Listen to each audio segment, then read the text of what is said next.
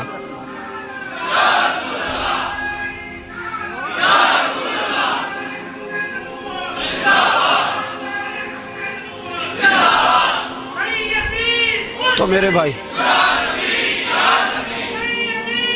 کھل کے بولے یا نبی رسول کے وہ صلی اللہ۔ تو یہ مشورہ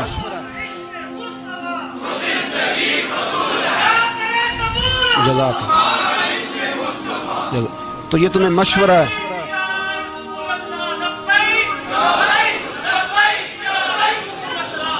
میری بات سنیں، یاد رکھیں، یہ لوگ بعد میں پچھتاتے ہیں، پھر مناظرے کراتے پھرتے ہیں، اس نے صحیح کیا کہ غلط کیا، پھر انہیں ہوش آتی ہے بعد میں، پھر ان کے ہواری نکل نکل کے میدانوں میں دلیلیں دیتے ہیں۔ اس لیے ہمارا مشورہ ہے انہیں کہ یہ اپنی حد میں رہیں، اور جو کام تمہارے ذمہ، میں نے کہا نا تم نے بڑا لوٹا، یہ قوم روز تمہیں موقع دیتی ہے لوٹنے کا، یہ موقع دیتی ہے، تو تم نے دولت لوٹ کے پیٹ نہیں بھرے، اب ایمان لوٹنے کے چکر میں آ گئے ہو۔ یاد رکھو، مسلمان گناہگار ہیں، غدار نہیں ہیں۔